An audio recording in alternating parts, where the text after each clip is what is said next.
चलिए अब हम लोग क्या पढ़ेंगे, नरेशन ऑफ इम्पेरेटिव सेंटेंस। ठीक है, देखो इससे पहले हम लोग 5-6 क्लास ले चुके हैं नरेशन के ऊपर। आज हम लोग पढ़ेंगे किसके ऊपर, इम्पेरेटिव सेंटेंस नरेशन पढ़ेंगे, नरेशन ऑफ इम्पेरेटिव सेंटेंस। देखो इम्पेरेटिव सेंटेंस से क्या क्या मतलब बोध होता है, किस चीज़ का पता चलता है कि इम्पेरेटिव सेंटेंस है। बताओ, रिक्वेस्ट का पता चलता है कि नहीं पता चलता है?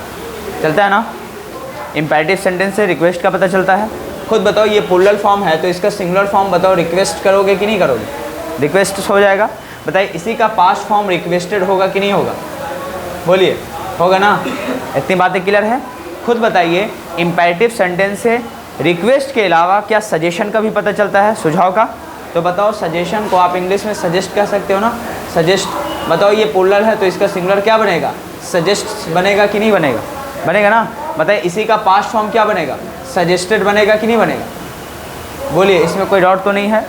बताइए, इम्पेरेटिव सेंटेंस से ऑर्डर का पता चलता है ना, तो बताओ क्या लिखोगे, ऑर्डर का पता चलेगा तो क्या लिखोगे, ऑर्डर।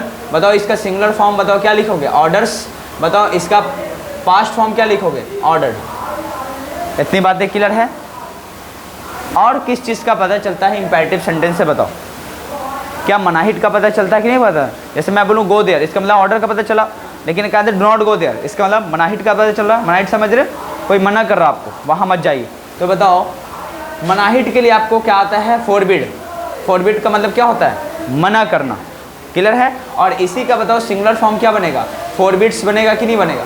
बताओ, सिंगुलर फॉर्म प्लूरल फॉर्म बताया है ना आपको, कैसे बनता है? आप बताइए, इसी का past form second form of verb कैसे बनता है, फॉरबिड लगाकर। और इसका थर्ड फॉर्म क्या होता है, फॉरबिडन होता है। क्या इसमें कोई दिक्कत तो नहीं है? हमको यहाँ तक नरेशन में काम आएगा, फॉरबिडन नहीं आएगा। लेकिन इसका थर्ड फॉर्म क्या होगा, फॉरबिडन। और इसका सेकंड फॉर्म क्या होगा, फॉरबिड। इसका सिंगुलर फॉर्म, जिसको आप फिफ्थ फॉर्म ऑफ वर्ब बोलते हैं, कितना, फिफ्थ फॉर्म ऑफ वर्ब, इसको क्या बोलते हैं, सिंगुलर फॉर्म ऑफ वर्ब। आइए बताओ, बेस फॉर्म, जिसको फर्स्ट फॉर्म ऑफ वर्ब बोलते हैं। क्लियर है, कोई दिक्कत तो नहीं है? चलिए, क्या इतने ही का पता चलता है? बताइए, एडवाइस का पता चलता है कि नहीं चलता है इम्पेरेटिव सेंटेंस से? बताइए, इसी का सिंगुलर बताओ, एडवाइजेज होगा कि नहीं होगा? होगा ना। बताओ, इसी का पास्ट फॉर्म बताओ, एडवाइज होगा कि नहीं होगा? होगा ना। क्लियर है।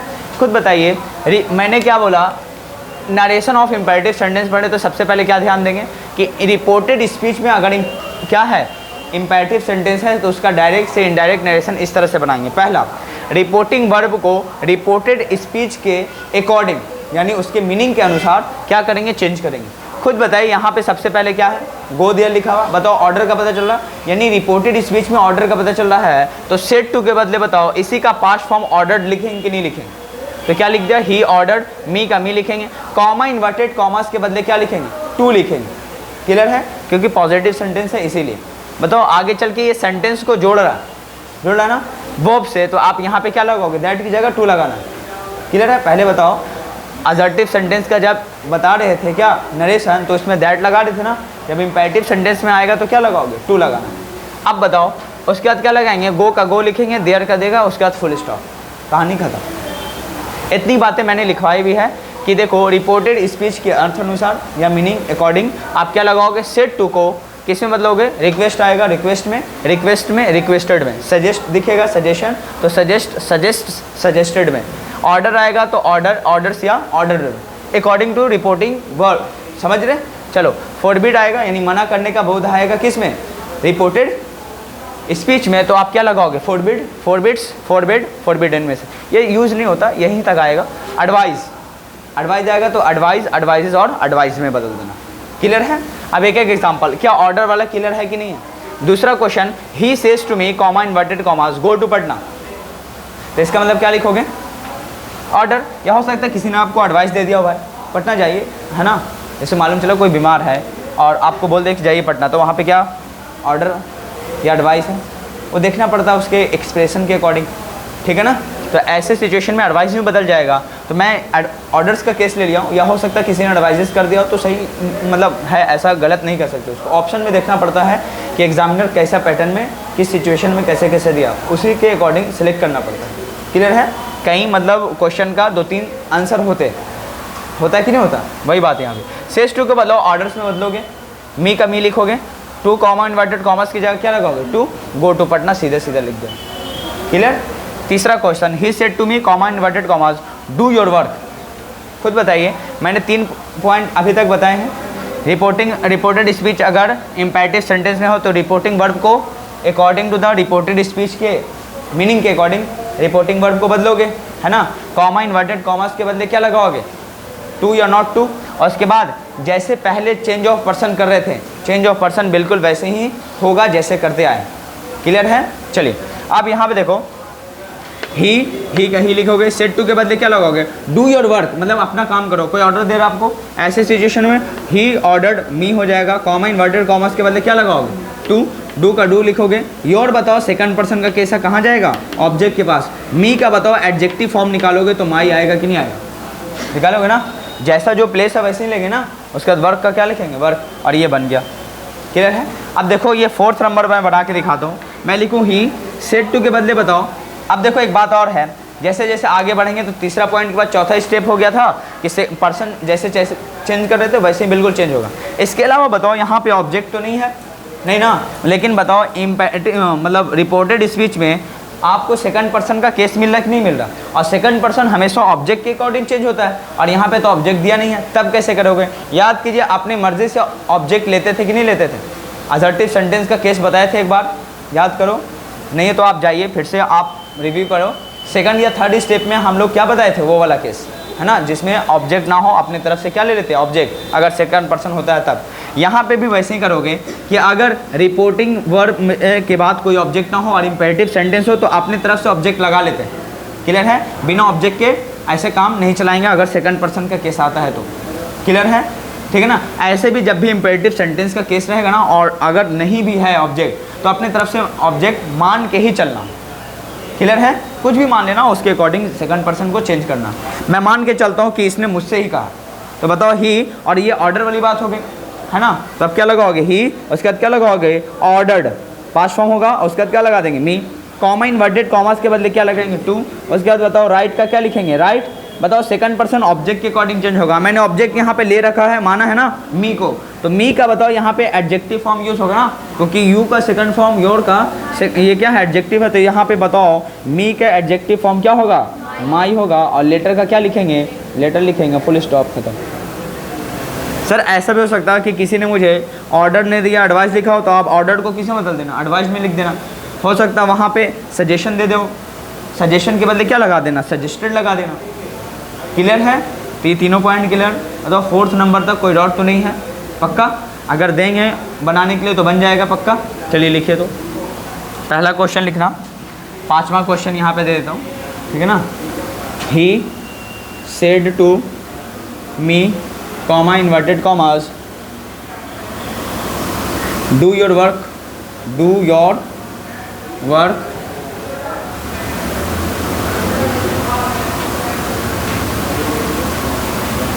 ऑन टाइम, ऐसा कर लो। चलिए ये वाला बनाइए, मुझे उम्मीद है बना लेंगे।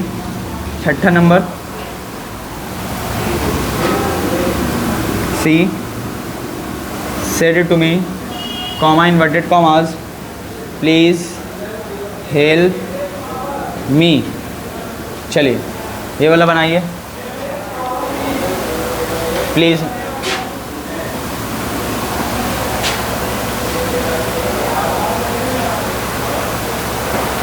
ठीक है। 6ठे के बाद 7वां नंबर बनाना। बस रिपोर्टेड स्पीच को आपको देखना है कि क्या मीनिंग है, उसके अकॉर्डिंग रिपोर्टिंग वर्ब को चेंज करना, और इसी में से कुछ होगा, बस इतना ही ध्यान रखना। चलिए, the doctor said to me, comma inverted commas, take medicine on time, take medicine on time. चलिए 7th नंबर बनाना आपको, कम ऑन।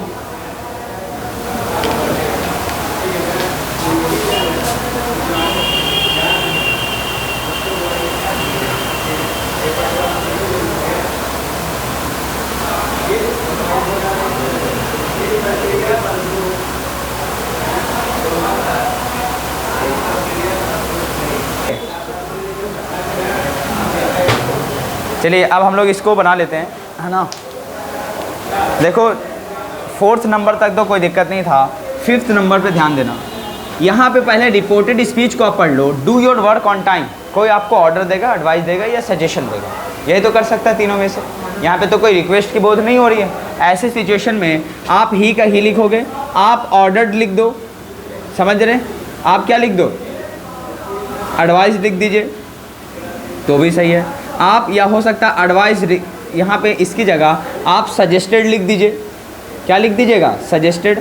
इन तीनों में से कोई एक लगा लीजिए, ऑप्शन में भी एक ही देगा, ठीक है ना। सबसे बेहतर ऑप्शन होता है बीच वाला कि ऑर्डर कहीं लेके चलेंगे। जब फर्स्ट वर्ब से शुरुआत होगी ना, तब समझ जाना क्या होगा, ऑर्डर कहीं ज़्यादा केस होता है। लेकिन ऐसा नहीं है, कहीं कहीं पे एडवाइस और सजेशन भी आ जाती है, आगे चल के पढ़ेंगे इसको, ठीक है ना।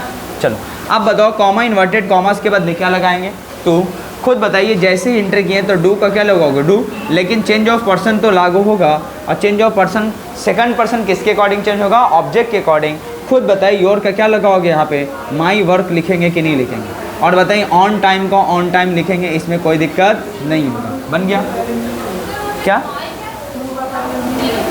हाँ, टू के पहले मी लगेगा, बहुत अच्छा, मैंने छोड़ दिया है, आप लिख लीजिएगा। थैंक यू बताने के लिए। सही बात लगेगा कि नहीं लगेगा, मैंने ऑब्जेक्ट हो। और बताइए, जब ऑब्जेक्ट ना हो तो अपने मर्ज़ी से ऑब्जेक्ट लेना है, उसके अकॉर्डिंग चेंज करना, वहाँ पे भी देख लेना ऑप्शन में। मी का देखो, योर का मी माई कैसे बन गया। आप देखो थोड़ा सा और बेसिक बातें चलो आपको सिखा देते हैं। एक होता है सब्जेक्टिव फॉर्म, मतलब इतना लेक्चर के बाद आप मुझे याद दिला रहे हैं। एक होता है ऑब्जेक्टिव फॉर्म, होता है कि नहीं होता है ना। एक क्या होता है भाई, सब्जेक्टिव फॉर्म, एक क्या होता है एडजेक्टिव फॉर्म, ऑब्जेक्टिव फॉर्म। चलो बताओ, आई होता है सब्जेक्ट में, इसका ऑब्जेक्ट क्या होता है, मी होता है। आपने बचपन में पढ़ा होगा, या वॉइस आपको किसी ने पढ़ाया होगा, वॉइस पढ़े होंगे बचपन में, तो याद कीजिए, आई का ऑब्जेक्ट क्या बनाते थे, मी बनाते थे। बताइए, जब इनके बाद फर्स्ट पर्सन वी होगा तो इनका ऑब्जेक्ट क्या बनता है, अस बनता है। खुद बताइए, यू का ऑब्जेक्ट यू होता है कि नहीं होता है, होता है कि नहीं होता है। जब ऑब्जेक्ट सब्जेक्ट सेम होगा तो उसको लिखेंगे नहीं, जिसका ऑब्जेक्ट और सब्जेक्ट अलग अलग होगा तभी उसका लिखेंगे, और सबको क्या करेंगे, हटा देंगे। यानी बताओ, इसका ऑब्जेक्ट सब्जेक्ट सेम होता है तो आप क्या करोगे, इनको हटा दोगे। आपको जो बातें बता रहा हूँ बस उसी को ध्यान रखना। सेकंड पर्सन के बताओ, ऑब्जेक्ट बताओ, थर्ड पर्सन में बताओ, पहले ही का लिखेंगे। ही का ऑब्जेक्ट क्या होता है, हिम। शी का ऑब्जेक्ट क्या होता है, हर होता है। इतना बातें क्लियर हुआ, बोलो। शी के अलावा बताओ, दे होता है, दे का क्या लगाओगे, देम। इन्हीं सब बातों का मतलब इन्हीं 5 सब्जेक्ट का ऑब्जेक्ट चेंज होगा, बाकी सभी का ऑब्जेक्ट सेम सेम होता है। समझ रहे, कोई पर्सन का नाम आएगा वही रह जाएगा ऑब्जेक्ट में भी, सेकंड पर्सन का भी ऑब्जेक्ट सब्जेक्ट लगभग दोनों का फेस क्या होता है, सेम। लेकिन मैं पकड़ सकता हूँ, आप भी पकड़ सकते हैं कि जब वर्ब के बाद लिखा हुआ यू तो समझ जाना क्या है, ऑब्जेक्ट है वो। लेकिन वर्ब से पहले ऑब्जेक्ट लिखा हुआ यू तो समझ जाना वो सब्जेक्ट का काम कर, वो देखना पड़ता है ग्रामर के अकॉर्डिंग। बताओ, लेकिन ये 5 चीज़ों को आपको ध्यान रखना है, इसी का सब्जेक्ट ऑब्जेक्ट ऐसा चेंज होगा, बाकी किसी का चेंज नहीं होता। 8 का 8 ही रह जाता। इसके बाद एक होता है पॉसेसिव केस। क्या होता है, पॉसेसिव केस। और पॉसेसिव केस 2 तरह का बनेगा आगे चल के। एक होता है पॉसेसिव एडजेक्टिव, एक क्या होता है पॉसेसिव एडजेक्टिव, एक होता है पॉसेसिव प्रोनाउन, एक क्या होता है पॉसेसिव प्रोनाउन। और आगे बॉक्स में करके हम लोग ध्यान देंगे, यहाँ पे देखो, ठीक है। जब भी आई रहेगा इसका पॉसेसिव एडजेक्टिव क्या बनेगा, माई बनेगा। आइजिव का पॉसेसिव प्रोनाउन क्या बनेगा, माइन बनेगा। अस का बताओ क्या बनेगा, आवर। और यहाँ पे क्या बनेगा, आस। इतनी बातें क्लियर है। अब खुद बताओ, हिम का क्या बनाएंगे, हिज। और इसका पॉसेसिव एडजेक्टिव भी क्या बन जाता है, हिज बन जाता है। इसका क्या बनाओगे, पॉसेसिव एडजेक्टिव हर। और इसका पॉसेसिव प्रोनाउन क्या बन जाता है, हर्स। देम का क्या बनाएंगे, देयर। इसका पॉसेसिव एडजेक्टिव क्या बन जाता है, देयर्स। यही 5 चीज़ों का ध्यान रखना आपको। क्लियर है, कोई दिक्कत नहीं है। अब मालूम चला किसी का नाम होता तब सर, मालूम चला किसी सब्जेक्ट का नाम आ गया, राम, श्याम, कुछ भी ले लो। बताओ, मैं इसको मेल पर्सन मान के चलता हूँ, तो बताओ ये मेल पर्सन होंगे, तो बताओ इसका ऑब्जेक्ट क्या बनाओगे आप, हिम लगाओगे कि नहीं बनाओगे। प्रोनाउन अगर निकालना हो, इसका प्रोनाउन क्या होगा बताओ, ही होगा ना। बताओ, नॉन आ गया तो इसका प्रोनाउन निकालो तो ही निकालोगे। और इसका ऑब्जेक्ट क्या फिर बनाओगे, प्रोनाउन के अकॉर्डिंग हिम। लेकिन बताओ, अगर सब्जेक्ट की जगह पे भी राम है तो इसका ऑब्जेक्ट भी राम हो जाएगा। लेकिन अगर प्रोनाउन निकाल दिया तो आप क्या लगाओगे, ही का हिम लगाएंगे। बताइए, इसी का पॉसेसिव एडजेक्टिव। अब यहाँ पे पॉसेसिव एडजेक्टिव निकालना है तो इनके अकॉर्डिंग क्या आएगा, हिज। इसीलिए आपको कोई पूछे कि कोई पर्सन अगर सिंगुलर है, थर्ड पर्सन, उसका पॉसेसिव एडजेक्टिव क्या होगा, तो मेल पर्सन होगा तो हिज निकालेंगे। और उसका बताओ ये क्या होगा, पॉसेसिव प्रोनाउन, तो क्या लगाओगे, और आप क्या लगाएंगे, हिज का फिर क्या छोड़ देंगे, हिज ही छोड़ देंगे। क्लियर है?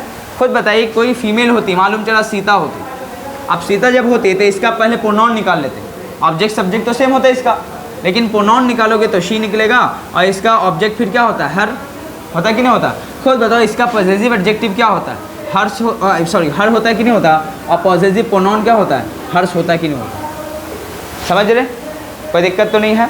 अब इसी पे हम लोग प्रैक्टिकल करेंगे ये चार्ट के ऊपर, ठीक है ना। ऐसे रिफ्लेक्सिव प्रोनाउन का भी एग्जाम्पल होते हैं, ठीक है ना, लेकिन उतना पूछता है नहीं उसमें, ठीक है ना, इतने ही को आपको पूछेगा और ज़्यादा पूछता उसका नहीं।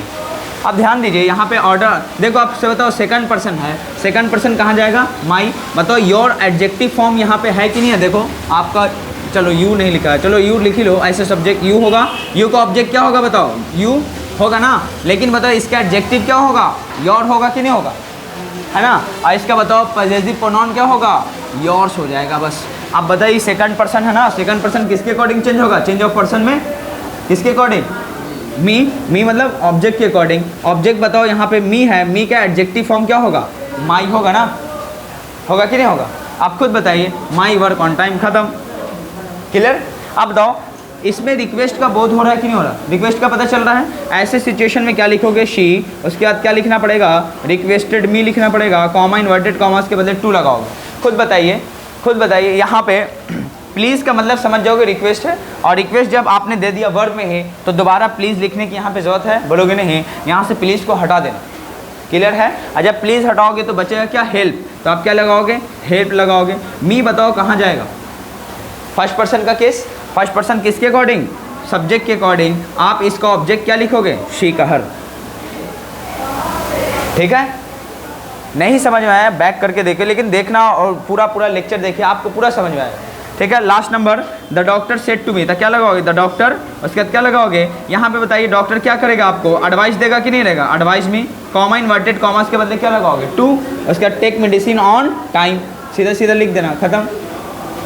समझ रहे हैं, बोलिए। ऐसा कर करके बताओ, हो सकता है कि नहीं हो सकता। अब बताओ मैं 8 नंबर लेता हूँ, कितना नंबर, 8 नंबर। एक एग्जाम्पल ले लेता हूँ नेगेटिव वाला, क्या ले लेंगे, नेगेटिव वाला। देखो नेगेटिव वाला मैं एग्जांपल लेता हूँ, मैं लिखूँ my teacher said to me, comma inverted commas, do not waste your time,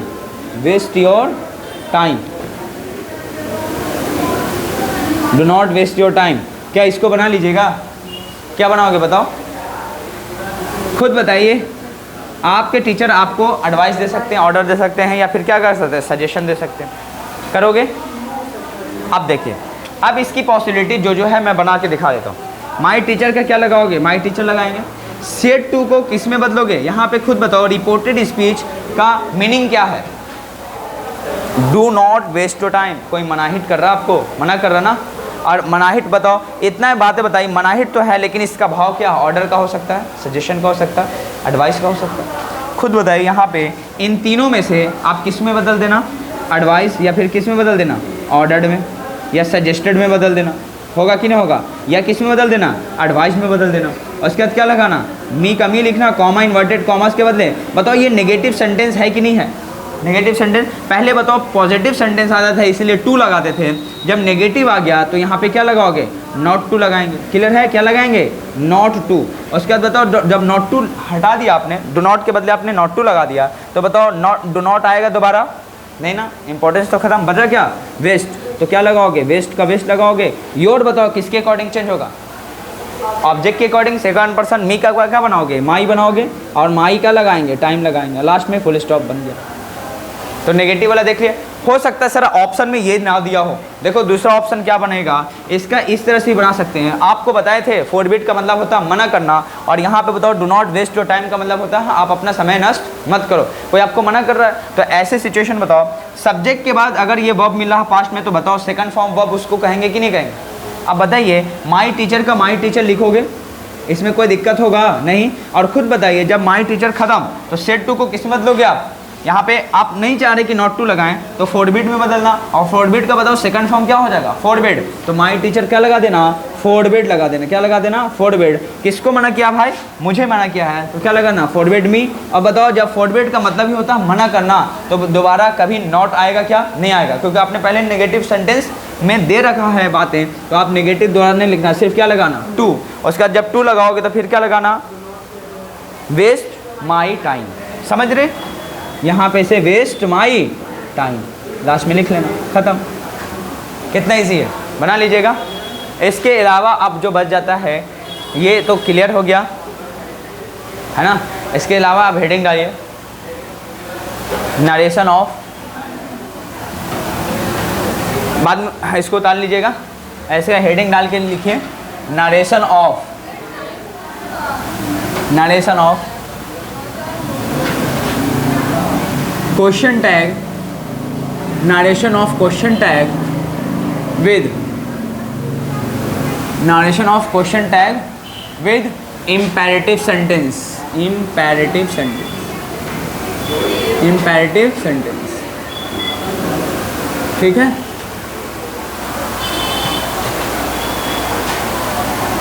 time नहीं मिल पाया इसको, इस बैच में मतलब पिछले बैच में पढ़ाए थे, चलो कोई बात नहीं, मैं कल मेकअप कर लूँगा। और देखो क्वेश्चन टैग को 2 तरह से बताए थे पहले, एक और क्वेश्चन टैग आपको बताए हैं है ना, उसमें पूरा पूरा सेंटेंस ही है, और इस क्वेश्चन टैग जो इम्पेरेटिव सेंटेंस के साथ आता है वो क्वेश्चन टैग अलग होता है, और दोनों को मैं टैकल करके पढ़ाऊँगा, क्लियर है।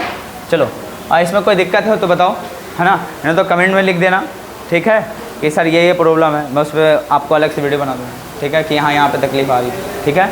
और बाकी दोस्तों में शेयर करवा देना, ठीक है।